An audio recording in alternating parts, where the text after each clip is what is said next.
디지털 배움터 기초, 품위 있는 네티즌 대기.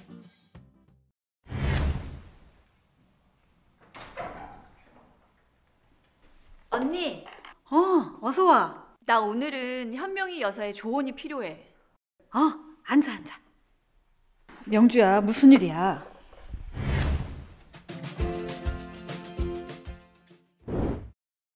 내 평생의 숙제 중 한 명인 강힘찬 군. 우리 조카가 왜? 언니, 요새 학교 온라인 수업을 많이 하잖아. 근데 자꾸 학교 1교시 수업에 출석 체크를 못하는 거야. 그래서 이유를 물었더니 밤새 게임하다 늦잠을 자는 바람에 아침 1교시 수업에 지각을 했다는 거야. 뭐? 그러니 게임을 좀 잘하겠어? 힘찬이는 좀 잘난 척 했을 테고 친구들은 못마땅했겠지. 단톡 같은 데서 자꾸 따돌리나 봐. 어쩌니? 스마트폰을 못 쓰게 하려는 건 아니지? 그건 아니지. 요즘 같은 언택트 시대에 스마트폰을 좀 잘 쓰게 하는 방법 좀 배우러 온 거야. 역시 내 동생이다. 인터넷 에티켓과 이용 습관 갖추기. 요즘 온라인상에서 언어폭력도 많고 사이버 폭력도 많다던데 스마트폰을 손에 달고 사는 힘찬이는 어떤 것 같아? 언니, 떼카라고 들어봤어? 떼카? 특정인을 카톡방에 초대해서 단체로 욕을 퍼붓는 거래. 그리고 피해 학생이 카톡방을 나가도 계속 초대해서 욕을 하면서 괴롭히는 건 카톡 감옥. 또 한꺼번에 카톡방을 나가버려서 한 학생만 남게 하는 건 카톡 방폭. 정말 무섭다. 어떻게 해야 되니? 언니, 이건 우리 힘찬이만 잘한다고 될 일이 아니야. 그래서 내가 담임 선생님한테 제안을 했어. 마침 다음 주에 내가 일일 교사를 하기로 했거든. 그때 인터넷 에티켓과 이용 습관에 대해 강의하겠다고. 역시 현명주다. 온라인은 소통의 공간인데 누구 하나가 아니라 모두가 잘해야지. 언니, 우리 같은 40, 50대 성인들도 사이버 폭력이 말도 못해. 우리 아파트에 누가 주차장 입구에다가 차를 세워놓은 거야. 부녀회장이 사진을 찍어서 아파트 입주민 커뮤니티에 올리고 자기 SNS에도 올렸나 봐. 젊은 사람들이 아무데나 주차한다고. 그랬더니 악플이 너나 잘해라, 웬 지적질이야, 네 얼굴 좀 보자, 난리도 아니었어. 어쩌니? 그래서 네티켓이 필요하다는 거야. 네티켓? 네티켓은 네트워크와 에티켓의 합성어야. 인터넷 이용자가 네트워크 상에서 지켜야 할 상식적인 예절, 에티켓을 말하는 거지. 그래서 네티켓. 현명주의 네티켓 강의. 그거 괜찮네. 무분별한 스마트폰 사용. 너무 많이 사용하는 것도 문제가 되는 것은 아닐까요? 먼저 나의 스마트폰 과의존 척도를 확인해보면 어떨까요? 한국지능정보사회진흥원 스마트 쉼센터 홈페이지에 가면 유아, 청소년, 성인 연령대별로 과의존 척도를 진단해보고 전문가 상담과 교육도 받을 수 있습니다. 스마트폰 과의존? 스마트폰 과의존은 과도한 스마트폰 이용으로 스마트폰에 대한 현저성이 증가하고 이용 조절력이 감소해서 문제적 결과를 경험하는 상태를 말해. 스마트폰 과의존은 보통 세 가지로 나뉩니다. 먼저, 현저성. 개인의 삶에서 스마트폰을 이용하는 생활 패턴이 다른 행태보다 가장 중요한 활동이 되는 상태를 말합니다.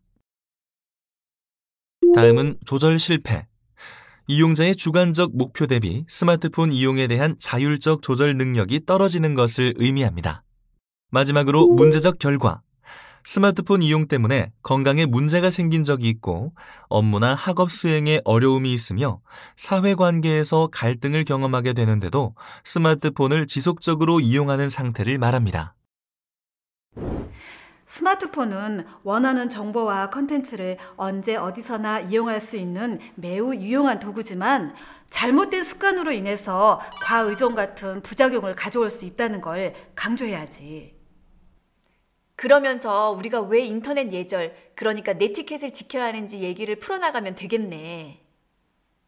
얼굴이 안 보인다고 비방이나 욕설을 하는 건 상대를 불쾌하게 만들 뿐 아니라 폭력이란 사실을 분명히 해야 돼. 다른 사람 개인정보를 유포하거나 다른 사람의 사진이나 저작물을 마음대로 가져다 쓰고 야한 동영상을 퍼뜨리는 건 불법이고 처벌받을 수 있다는 얘기도 강조하려고. 좋지. 그리고 입장 바꿔서 생각해보라는 것이 좋겠어. 만약 내가 인터넷에서 욕을 먹었다면? 만약 누가 내 정보를 퍼뜨렸다면?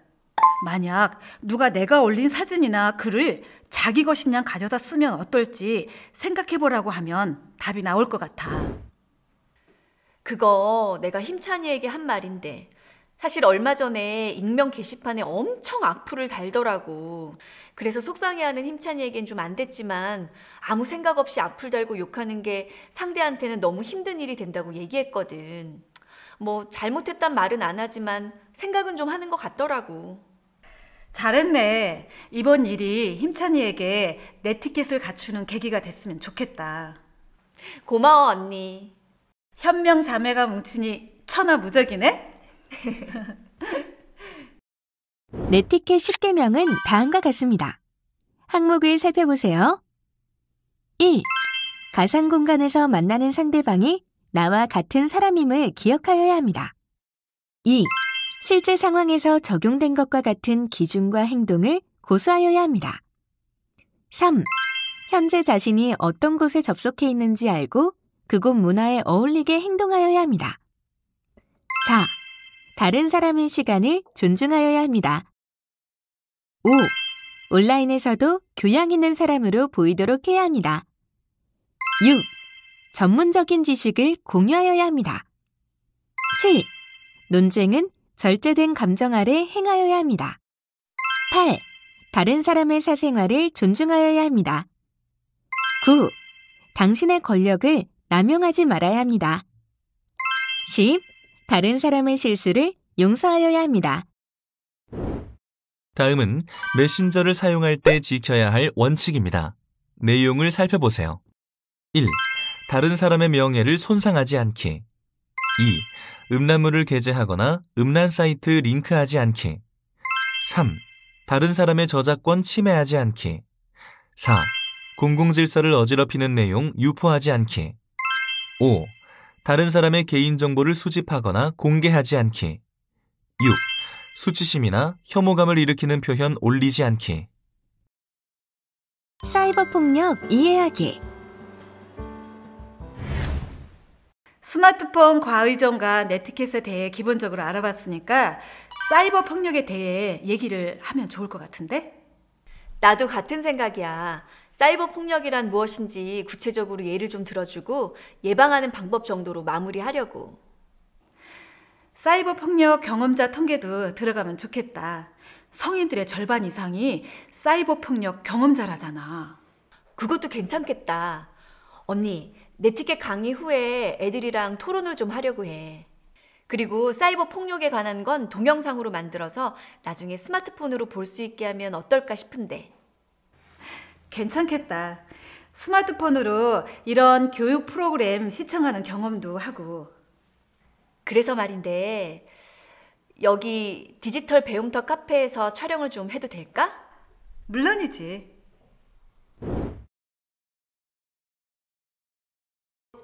안녕하세요. 현명주입니다. 지금부터 제가 표를 하나 보여드릴 텐데요.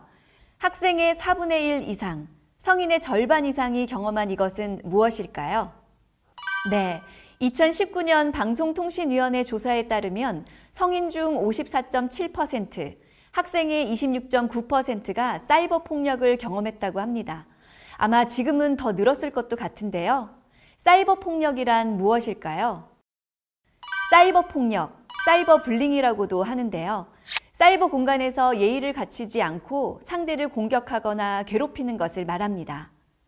사이버 폭력은 그 유형도 상당히 다양한데요. 지금부터 하나씩 살펴보겠습니다. 자기 셀카에 친구들이 관심 종자라거나 무슨 자신감으로 이런 사진을 올리냐 같은 악성 댓글을 달았다면 충격이겠죠? 이렇게 사이버 공간에서 채팅이나 게시판, 댓글, 쪽지 등으로 욕설이나 거친 언어를 쓰고 또 경멸적 표현 등을 하는 것은 사이버 언어 폭력에 해당합니다. 어느 날 이 친구는 친구들이 자기를 대하는 태도가 차갑게 변한 걸 느끼는데요. 알고 보니 친구가 단톡방에 자기가 한 적 없는 이야기들을 올린 겁니다.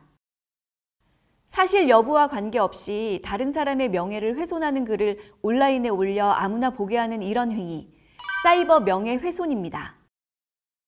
친함을 넘어서 과도하게 집착적으로 누구랑 만나는지, 뭘 하는지, 뭘 먹었는지를 계속 묻는 경우가 있죠. 사이버 공간에서 상대방이 원하지 않음에도 공포감이나 불안감을 유발하는 글이나 사진, 영상 등을 반복적으로 보내고 또 댓글로 흔적을 남기는 행위는 사이버 스토킹에 해당합니다.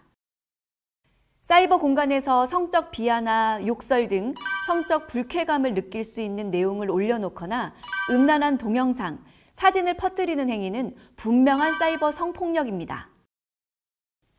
자기 사진과 이름, 전화번호가 SNS에 돌아다니는 걸 봤다면 무척 당황스럽겠죠?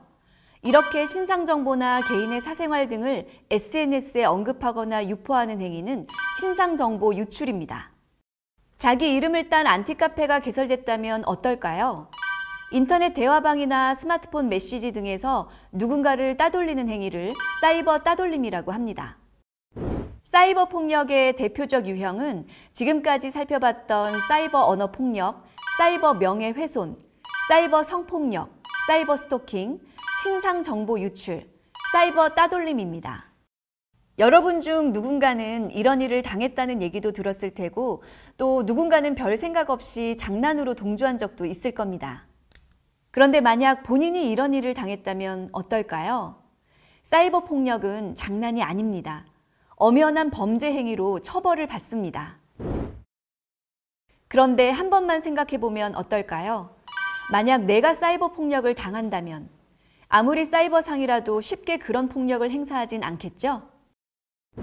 사이버 폭력의 피해자 혹은 가해자가 되지 않기 위해선 4가지만 꼭 기억하세요. 첫째, 상대방을 존중한다. 둘째, 언어를 항상 신중하게 사용한다. 셋째, 내 정보를 소중하게 다룬다. 넷째, 논쟁을 할 때는 절제하여 대응한다. 잘 아셨죠? 여러분의 건강한 인터넷 활동을 응원합니다. 지금까지 현명주였습니다. 대단하다, 현명주. 완전 떨려. 괜찮았어? 완전. 현명주 강의 덕분에 내 티켓을 많이 지키겠는데? 사이버 폭력도 많이 줄고. 그렇다면 정말 다행이고 고맙지. 플러스 인포메이션. 만약 사이버 폭력을 당했다면 어떻게 해야 할까요? 처음에는 무시해야 합니다. 그래도 반복될 때는 확실하게 거부 의사를 표현해야 합니다. 거부했는데도 사이버 폭력이 반복되면 캡처 사진이나 녹음, 녹화 등 증거를 확보해둡니다. 그리고 대응하지 말고 연락을 차단합니다. 학생의 경우는 부모와 교사에게, 성인은 주변의 피해 상황을 알립니다. 그리고 필요하다고 판단되면 경찰서와 사이버수사대에 신고합니다.